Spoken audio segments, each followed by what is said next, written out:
بسم الله الرحمن الرحيم. السلام عليكم ورحمة الله وبركاته.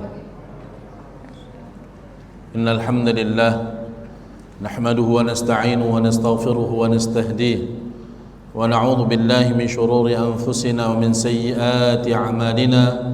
من يهده الله فلا مضل له ومن يضلله فلا هادي له.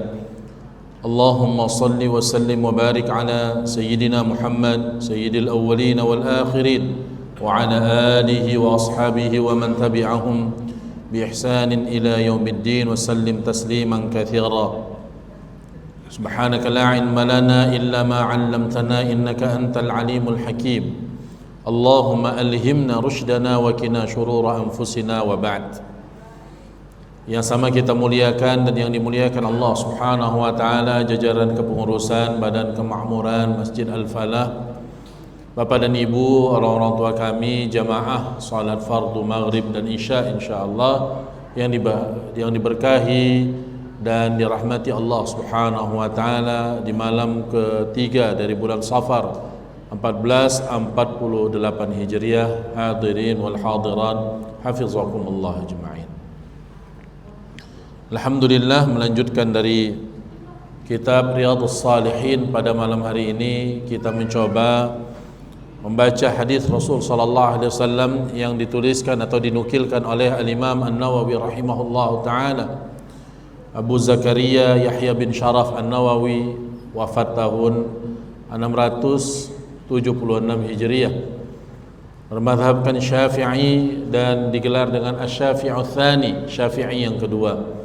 Dalam kitab Ad-Da'awat, bab Kitab Ad-Da'awat, qala al-Imam An-Nawawi rahimahullahu ta'ala wa nafa'ana bi'ulumihi.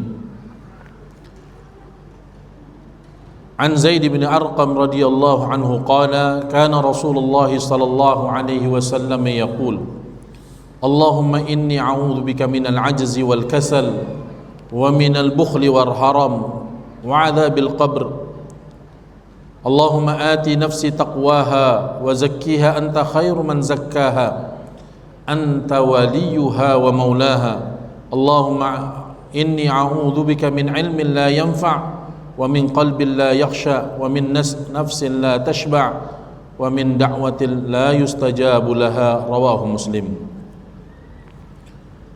Bapak dan Ibu yang dirahmati Allah Subhanahu wa taala, takdir maqadirul ibad, ketetapan Allah Subhanahu wa taala atas diri setiap hambanya itu sudah Allah tetapkan. Dalam sebuah hadis disebutkan maqadirul ibad baina yadayir rahman yuqallibuha kaifa syaa wa mata syaa, bahwa takdir ketetapan dari jalan hidup, ketetapan Allah Subhanahu wa taala bagaimana kita akan menjalani kehidupan ini telah Allah tetapkan, dan Allah membolak-baliknya itu mata syaa wa kaifa syaa, kapan dia kehendaki dan bagaimana bentuknya, maka terpulang kepada masyiatullah, kehendak Allah Subhanahu wa taala. Kita menjalankannya.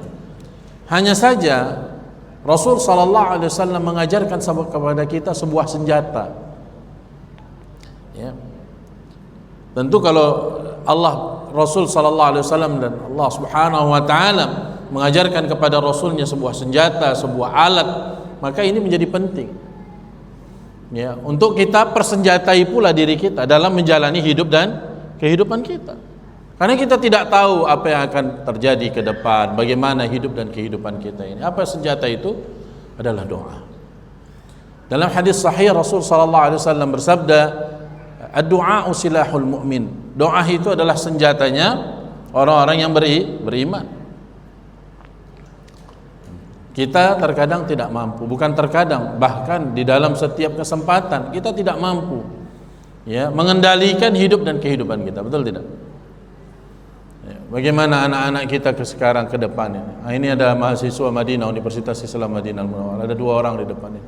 Bagaimana kalian ke depan? Bagaimana anak cucu kita ke depan ini, Pak, ngadapin kehidupan yang tak tentu arah ini sekarang? Yang salah seakan-akan benar, kemaksiatan dianggap biasa-biasa saja, ya. Maka tidak ada senjata kita kecuali mengembalikan segala urusan kita kepada Allah Subhanahu wa taala, yang selalu kita ucapkan inna lillahi wa inna ilaihi raji'un. Cuman kalau disebutkan inna lillahi wa inna ilaihi raji'un, seakan-akan ayat ini tentang ayat kematian, padahal ayat ini tentang kehidupan, ya, bukan tentang kematian. Jadi kita ini milik Allah dan segala urusan kita kembalikan kepada Allah Subhanahu wa taala.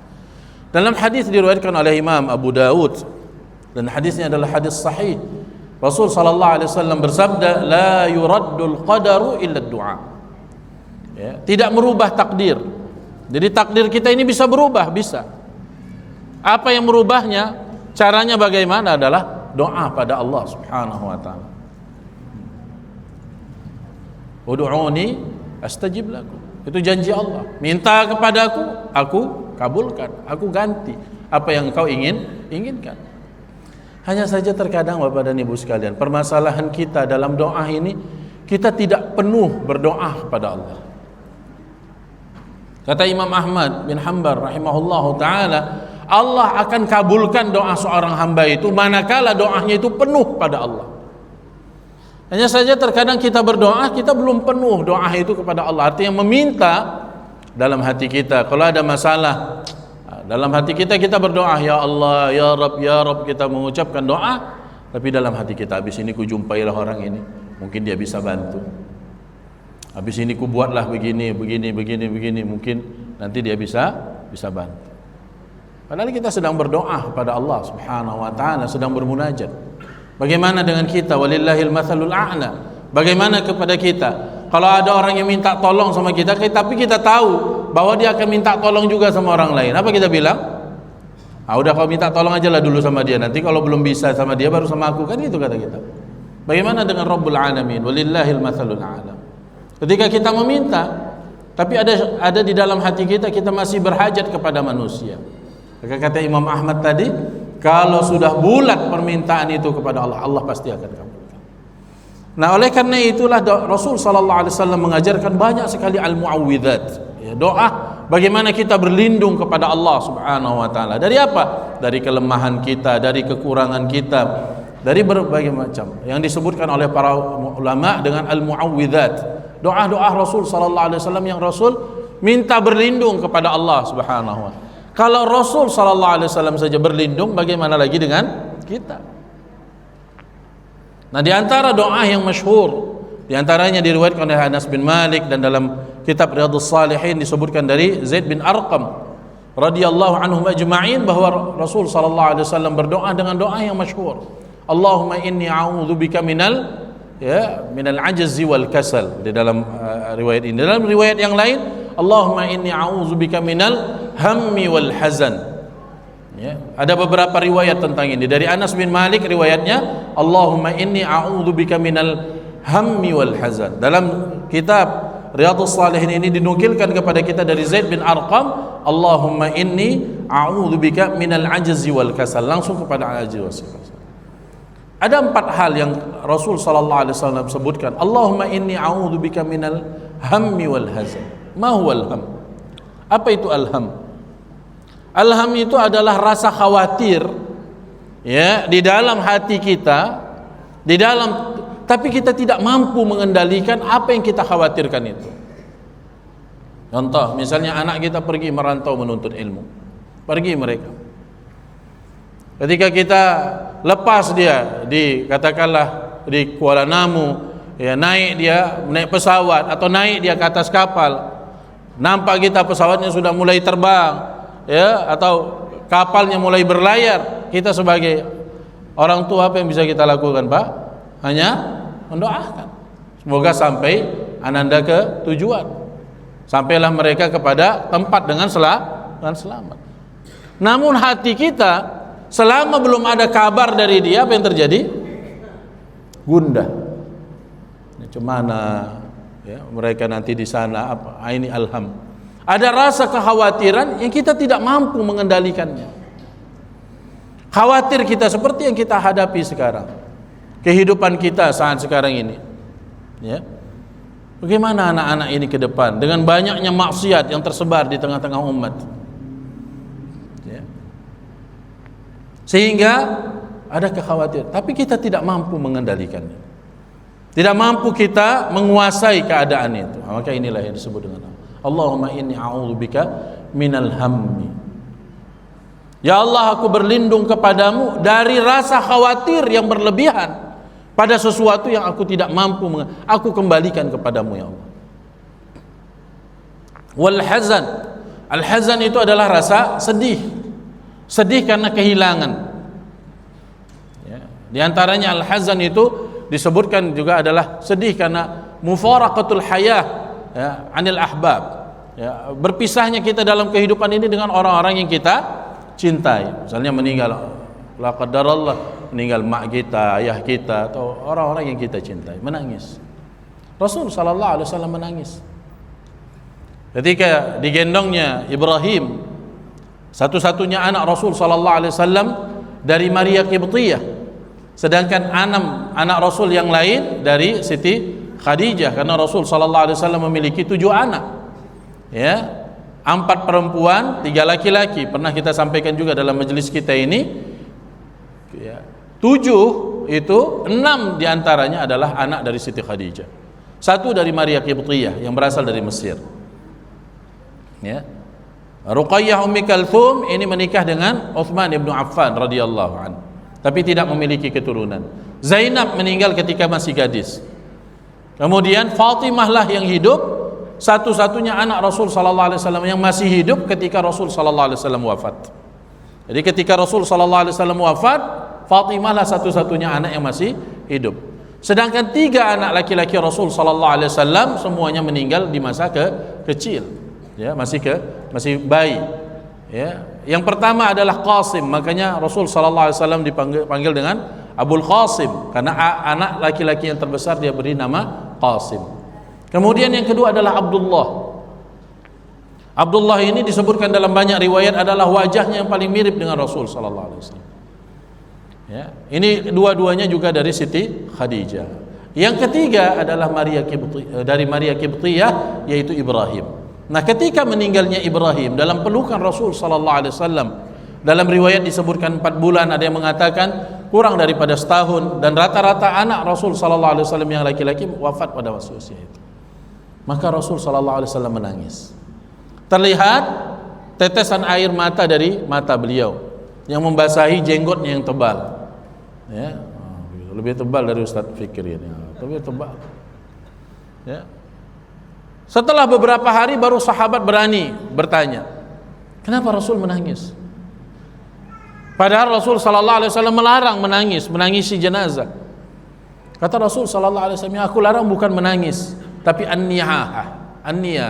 Apa an-niyahah? Itu meratap, menangis sambil merepet, sambil menyebut-nyebut sesuatu seakan-akan menolak takdir Allah Subhanahu wa taala. Kalau hanya sekedar menangis, sedih, itulah yang disebut dengan al-hazan, sedih.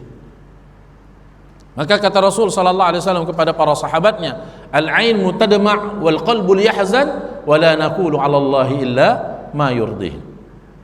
Al-qalbu, ya, al-ainu tadma', mata mengalirkan air mata, menangis, ungkapan dari rasa sedih.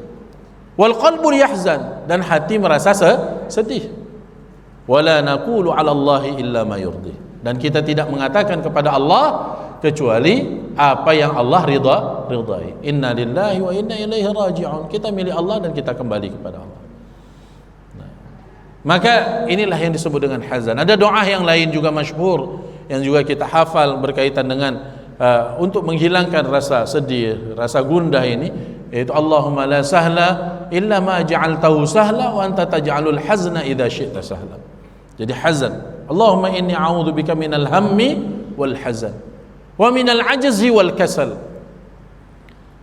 Ya. Al-ajz itu adalah lemah semangat, lemah kemauan, ya, lemah dalam berfikir, itu al-ajz.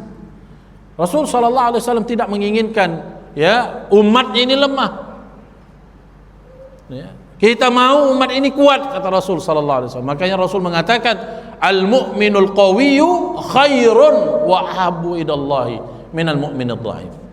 Orang yang beriman, yang kuat, itu lebih baik dan lebih dicintai, khairun wa ahabbu indallah, di sisi Allah, daripada seorang yang beriman juga tapi lemah fisik. Maka fisik kita harus kuat, ya.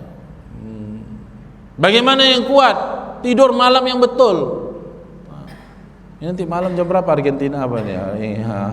Itu Ustadz tahu juga, mantau aja walaupun nggak pernah. Saya sampai hari ini belum pernah Pak nonton Piala Dunia itu full, belum pernah, alhamdulillah. Memang saya azamkan dengar-dengar berita, nonton sedikit, hanya memantau saja. Tidur. Kita lihat sekarang Bapak, tradisi manusia tidur tengah malam. Anak-anak muda ini kritik sosial kita. Kalau udah tidur setengah 3, tidur jam 2, bangkit jam 4, sholat subuh, beratlah. Kalau udah tidurnya jam 2, jam 3, subuh sekarang hampir jam 5 ya. Jam 5. Nah, macam mana mau bangkit? Baru tidur 2 jam lagi, pulas-pulasnya. Ya. Kalau jam 3 tidur, cocoknya bangkitnya jam berapa? Jam 8 lah. Nah gitu, itu pasnya itu. Nah, ini yang terjadi sekarang. Hangout di mana-mana, kafe penuh, malam libur. Apalagi malam nih, malam besok lagi udahlah. Ya, nobar di mana-mana, orang udah status orang pun semua udah nobar. Bahkan dibesar-besarkan. Ini media ini contoh apa? Oh ini Spanyol lawan Argentina ini, Palestina lawan Israel katanya pula. Alah. Nah, ini diangkat-angkat ini. Jualan ini Pak, jualan. Mana ada? Ya orang tuh Spanyol tuh agak-agak peduli dengan Palestina kan ada urusan juga. Ya, begitu. Jadi Bapak dan Ibu yang dirahmati, innal ajiz. Ya, lemah keinginan, lemah pendapat. Asal suruh berpikir, aduh pening kepalaku mikirkannya. Iya. Ya, umat Islam itu harus kuat kemauannya, memang begitu. Para sahabat, wallahil azim, kalaulah para sahabat itu dahulu lemah kemauannya, nggak sampai agama itu ke tanah air kita, nggak sampai kemana-mana, cuma di Madinah itu sajalah. Tapi Allah memang sediakan kepada nabinya orang-orang pilihan. Sampai disebut pasukan Rasul sallallahu alaihi wasallam itu pasukan tak bersendal. Ya. Awas, pasukan tak bersendal menyerang kita. Saking kan menakutkannya lah Pak. Ya, saking kan menakutkan. Ada 2 pasukan dulu yang paling ditakuti pada masa era Rasulullah sallallahu alaihi wasallam adalah pasukan kaum muslimin. Itu paling ditakuti. Kalau berperang pasti menang. Perang Tabuk, perang Yarmuk setelah Rasul sallallahu alaihi wasallam wafat. Perang Khaybar menang. Padahal apa yang dimiliki nggak ada. Senjata tidak ada, tapi menunjukkan keberanian. Kenapa? Karena memang kematian itu yang mereka inginkan. Mereka berperang memang ingin mati. Sementara lawannya berperang untuk dapat dunia. Itu bedanya. Itulah yang dibacakan imam tadi. Fa in ta'lamuna fa innahum ya'lamun. Kalau kamu sakit, menderita di dalam perang itu, dalam jihad itu, mereka juga menderita. Bukan kau aja yang sakit. Kalau mereka kau kena panah, luka tubuh, mereka juga begitu. Fa in ta'lamuna fa innahum ya'lamun kama ta'lamun. Ya. Nah. Jadi hanya saja membedakan kita apa? Wa tarjuna minallahi ma la yarjun. Apa yang kita harapkan dari Allah, mereka tak mengharapkannya itu dari Allah. Apa itu? Syahadah, kematian. Hidup ini pilihannya cuma satu, Pak. Bapak dan Ibu, selalu saya sampaikan, berjuang mati, tak berjuang mati, pilih mana? Berjuang mati. Ya. Berjuang Bu, kita untuk anak, untuk keluarga, ya kita Pak, ayah-ayah, berjuang kita mencari nafkah, mencari harta, berjuang lillahi ta'ala, mati juga. Tak berjuang pun mati juga. Aina ma takunu yudrikumul maut walau kuntum fi burujin musyayyada. Jadi jangan lemah. Diberikan tanggung jawab lemah. Diberikan kesempatan lemah. Tidak. Seorang yang beriman itu kuat. Kuat semangatnya, kuat pendapatnya, kuat prinsipnya, memegang prinsip. Kuat membela kebenaran. Ya, berani menghadapi dengan kekuatan, dengan menghadapi kebatilan. Paling tidak ibda' min nafsik, mulai diri masing-masing.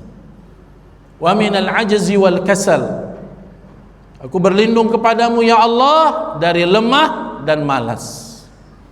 Dua ini Pak, kalau udah bergabung pada diri seseorang, udahlah selesailah hidupnya. Udah lemah, malas pula, udahlah selesai. Ya, khalas, maafi, habis. Tak ada lagi yang bisa diharapkan. Udah lemah, lembek pula, udahlah, lama, udahlah. Cocoknya kayak gini, dibungkus masuk tong sampah, pap, udah selesai. Ya ini tantangan kita di sini. Malas untuk bermujahadah, memaksa diri. Gerimis saja sikit luar, alamak gerimis pula. Mau sholat subuh nih, gerimis pula. Taunya Allah itu bahwa gerimis. Ini bukan masalah malasnya. Baca Quran, nampak Al-Quran. Tapi kalau baca ayat-ayat WA, tahan dia. Baca ayat Al-Quran 5 baris, katup kelopak atas sama kelopak bawah, lengket langsung. Nah, jadi begitu. Malas untuk berbuat kebaikan, malas membantu orang, ya malas untuk mengajak kepada kebaikan. Ini malas. Arti malas di sini al-kasal. Al-kasal ini adamul mujahadah, tidak adanya sebuah kemauan untuk memulai dan membiasakan diri pada diri dari kebaikan-kebaikan. Dakwah ini Bapak dan Ibu yang rahmat, kalaupun tidak kita menyampaikan, Allah akan sampaikan. Jadi jangan kita pikir bahwa dakwah ini mesti kita yang menyampaikannya baru sampai, tidak. Tapi Allah akan pilih. Kalau kalian tidak mau, aku ganti satu generasi di antara kalian, ya, dengan generasi yang lebih baik. Dan itu pernah terjadi kan Bu? Itu pasukan yang kedua yang paling ditakuti tadi, pertama adalah pasukan kaum muslimin pada masanya, yang kedua adalah pasukan Mongolia. Pasukan Mongolia ini pernah menguasai Baghdad. Semua mereka hancurkan, perpustakaan mereka hancurkan, peradaban itu mereka hancurkan. Tapi mereka tidak duduki Baghdad, mereka hanya sekedar menghancurkan. Bahkan pada masa itu banyak ulama menganggap bahwa Mongol ini seperti Ya'juj wa Ma'juj. Ya'juj wa Ma'juj itu kan begitu. Salah satu cirinya kalau dia mendatangi suatu tempat, tempat itu rusak. Kalau tempat itu hijau, menjadi kering. Kalau tempat itu mengalir air sungainya menjadi kering. Mongol ketika itu seperti itu. Entah bodoh entah apa, tidak tahu kita, buku-buku para ulama itu mereka buang ke sungai hanya untuk membuat jadi jembatan. Sehingga air sungai tadi berubah menjadi hitam. Karena apa? Karena tinta daripada kitab-kitab itu. Itu dalam sejarah Mongol paling ditakuti. Tidak ada suatu negeri yang mereka datangi kecuali negeri itu dikalahkan. Tidak kaum muslimin, tidak ghairul muslimin, semuanya kalah. Mongol, Ubaidah Khan, Genghis Khan, itu adalah raja-rajanya pada masa itu. Mongolia yang ada sekarang di daerahmu. Jadi Bapak dan Ibu yang dirahmati Allah Subhanahu wa taala, umat ini sekarang generasinya mestilah semangat menatap hari ke depan. Yakin husnuzan billah. Ya, bahwa Allah Subhanahu wa taala mengatakan in tansurullaha yansurkum. Kuncinya cuma satu, engkau bela Allah, Allah yang membelamu. Ada yang lebih kuat daripada Allah membela kita? Tidak ada. Ya. Ala inna nasrallahi qarib. Pertolongan Allah itu dekat. Hanya bagaimana kita berhusnuzan kepada Allah Subhanahu wa taala. Berbaik sangka kepada Allah bahwa Allah akan menolong kita. Tidak pada generasi kita, mungkin pada generasi yang berikutnya. Tidak hari ini, mungkin minggu depan. Tidak minggu depan, mungkin bulan depan. Tidak bulan depan, mungkin tahun depan. Tapi yakinlah, ala inna nasrallahi qarib. Pertolongan Allah itu dekat. Pertolongan untuk keluarga kita, untuk diri kita, untuk semua. Tapi yakinlah bahwa Allah itu tidak akan menyia-nyiakan kita.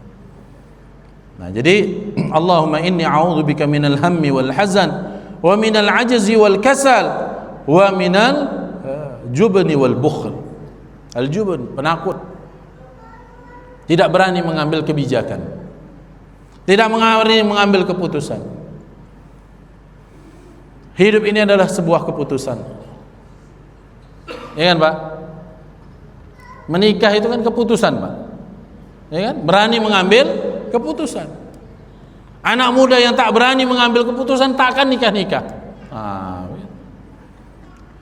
Tak berani ngambil keputusan. Yang mana satu yang mau dia? Harus ada keputusan. Berani mengambil keputusan. Ya. Dan di setiap keputusan pasti ada resiko. Sama ketika kita berdagang. Oh, saya mau berdagang.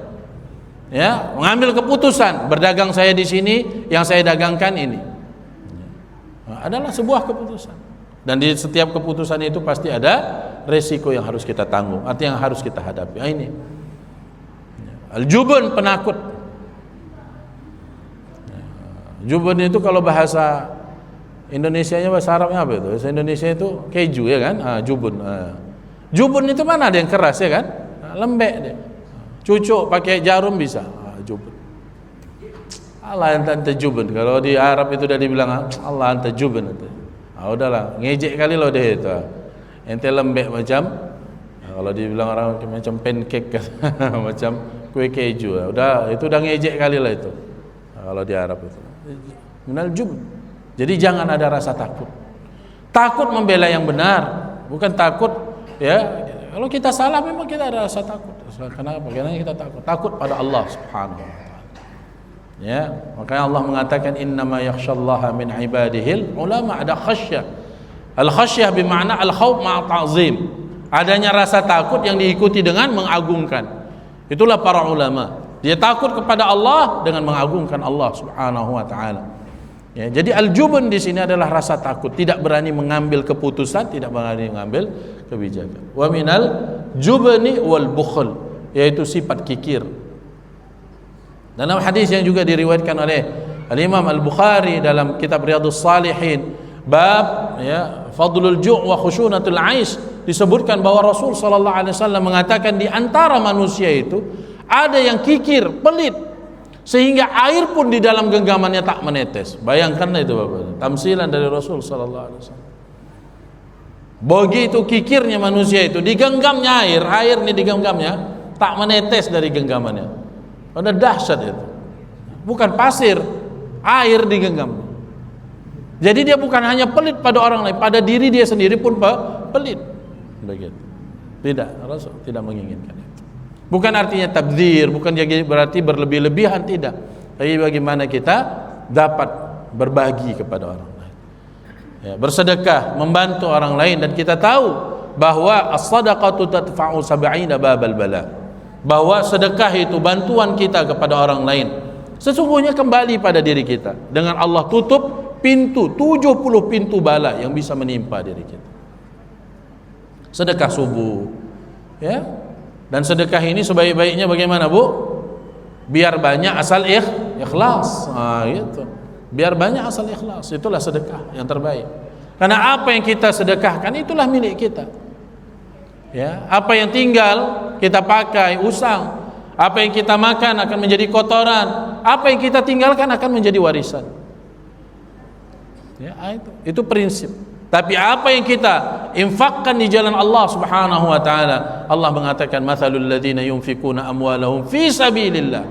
Fi sabilillah di sini bukan hanya dalam perang. Orang yang menuntut ilmu, orang yang berjihad di jalan Allah Subhanahu wa taala dalam kebaikan. Ya, mereka yang menegakkan agama Allah di dalam rumahnya. Matsalul ladzina yunfikuna amwalahum fi sabilillah kamatsali habbatin ambatat sab'a sanabil fi kulli sumbulatin mi'atu habbah. Apa kata Allah setelah itu? Wallahu yudha'if. Allah lah yang melipat gandakan. Liman yasha. Ya, kepada siapa yang dikehendaki. Wallahu syakir. Jadi Bapak dan Ibu yang dirahmati Allah Subhanahu wa taala, sifat bakhil ini adalah sifatnya iblis. Ya, sifat setan. Dia mengajak kita, mendorong kita untuk bakhil, untuk tidak saling membantu sama lain di antara kita. Dan itu yang terjadi hari ini. Hari ini kita melihat ada rumah, dibongkar rumah itu, terdapat 74 kilogram emas. Entah emas asli, entah emas palsu, wallahu alam. Tapi ada di situ. Ada uang, ada berbagai macam kekayaan di dalam. Sementara banyak masyarakat kita yang makan dari tong sampah, betul nggak? Saya sampaikan bukan hanya di pengajian sini, di tempat di khutbah Jumat saya sampaikan. Ini menjadi iktibar bagi kita, betapa nafsi-nafsinya kita sekarang, betapa tidak pedulinya. Ya, Rasul pernah mentamsilkan kalau engkau berangkat dengan bahtera, dengan suatu kapal, yang atas hendaklah peduli dengan yang di bawah. Memberi yang di atas, berikanlah air kepada yang di bawah. Begitu. Jangan sampai yang di bawah membolongi bahtera itu hanya untuk mendapatkan aliran air. Nah, ini tamsilan yang luar biasa Bapak dan Ibu sekalian. Dan kalau ada anak-anak kita pejabat, ingatkan, yang mengambil decision maker, menjadi penentu, sampaikan masalah ini. Kata Rasul sallallahu alaihi wasallam, kalau engkau naik bahtera, ada yang di atas, ada yang di bawah. Nah, kalau nakhoda kapal itu kan tetap di atas. Artinya orang-orang yang kaya, yang punya jabatan, yang punya kedua di atas. Jangan makan sendiri, jangan enak sendiri di atas. Dilayani terus dengan yang di bawah. Yang di bawah biasanya apa? Tukang kayu. Ya, kalau zaman dulu kan begitu. Ya, mereka yang menyiapkan batu bara untuk membakar mesin dari kapal itu agar berjalan. Tak peduli dengan yang di bawah. Sehingga yang di atas makan enak-enak, yang di bawah tak mengasihi, ya, yang di bawah tidak dikasih, tidak makan. Akhirnya apa yang mereka ambil? Udahlah kalau kita bolongi aja sedikit kapal ini. Supaya masuk air laut tuh ke kita. Mereka mau minum juga. Lambat laun apa yang terjadi? Bahtera kapal itu pun jadi karam. Ketika karam, yang celaka hanya yang di bawah, tidak, yang di atas juga celaka. Nah, inikah kekuatan sedekah, ya, berbagi di antara kita. Dan itu adalah sifat Rasul sallallahu alaihi wasallam. Dan Rasul sallallahu alaihi wasallam, sebagaimana hadis riwayatkan Aisyah Ummul Mukminin radhiyallahu anha, bahwa Rasul sallallahu alaihi wasallam tidak pernah 2 hari berturut-turut merasa kenyang semenjak hijrah ke kota Madinah. Masya Allah. Makan tak pernah kenyang 2 hari berturut-turut. Hari ini kenyang, besok kurang. Begitulah Rasul sallallahu. Rasul tidak pernah makan roti berlipat, artinya bertumpuk 2. Karena apa? Karena bagaimana Rasul pedulinya. Makanya salah seorang peneliti dari Harvard University mengatakan, kenapa Muhammad sallallahu alaihi wasallam itu sangat ditaati oleh pengikutnya? Rupanya satu jawaban yang tidak didapatkan pada pemimpin-pemimpin yang lain, bahwa Nabi Muhammad sebelum dia mengajak orang, dia sudah buat dulu. Sebelum dia mengajak orang berinfak, bersedekah, berbuat kebaikan, dia sudah melakukannya. Bahkan dia adalah orang yang paling menunjukkan betapa kesederhanaan dalam hidup. Masya Allah. Maka betullah kalau Allah memuji, wa innaka la'ala khuluqin azim, wa minal ajzi wal kasal, wa minal hammi wal hazan, wa min yang terakhir ada wa min ghalabatid daini wa qahrir rijal. Beratnya hutang. Hutang ini prinsipnya, berhutang itu mudah, yang susah apanya? Bayarnya.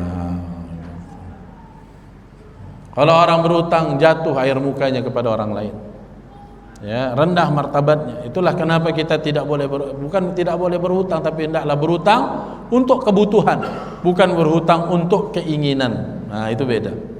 Untuk kebutuhan mungkin kita sudah sangat terdesak, terpaksa. Rasul juga pernah meminjam, dalam artian berhutang, kepada seorang Yahudi untuk pakaian perang. Jadi bayar Rasul sallallahu alaihi wasallam.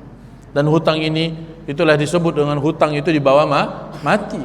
Rasul sallallahu alaihi wasallam pernah tidak mau menyolatkan jenazah hanya gara-gara 2 dirham yang masih ada hutang pada jenazah tersebut.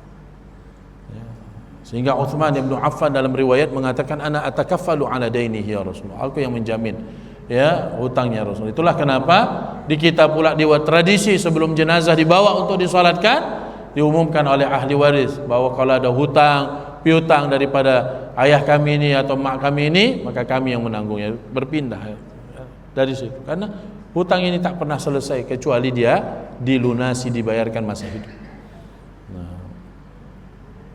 Amin. Ghalabatid daini wa qahrir rijal. Tekanan, pressure, paksaan dari penguasa. Jadi dipaksa kita untuk melakukan sesuatu yang itu bertentangan dengan agama Allah Subhanahu wa taala. Alhamdulillah kita bebas di negeri ini untuk menjalankan agama kita, tidak ada paksaan, tidak ada kesulitan. Kita bersyukur pada Allah Subhanahu wa taala. Jadi Ada 8 yang diajarkan Rasul sallallahu alaihi wasallam dari doa ini. Kalau kita lihat dari riwayat Anas bin Malik dan begitu juga Zaid bin Arqam, ya, bahwa Rasul sallallahu alaihi wasallam bersabda dalam doanya, yang tentu kalau Rasul sudah berdoa apalah lagi dengan kita. Allahumma inni a'udzubika minal hammi wal hazan wa minal ajzi wal kasal wa minal jubni wal bukhl wa min ghalabatid daini wa qahrir rijal. Mudah-mudahan ini kita dapat amalkan, ya, ba'da salah, setelah salat kita berdoa, atau dalam menjadi aurat, menjadi zikir kita, aurat yaumiyah, zikir yaum setiap harinya, mudah-mudahan menjadi kebaikan bagi kita. Wallahu taala alam, mudah-mudahan kita dapat mengamalkannya. Kalau mungkin masih ada kesempatan pertanyaan, saya persilakan. Aqulu qauli hadza astaghfirullah. Assalamualaikum warahmatullahi wabarakatuh.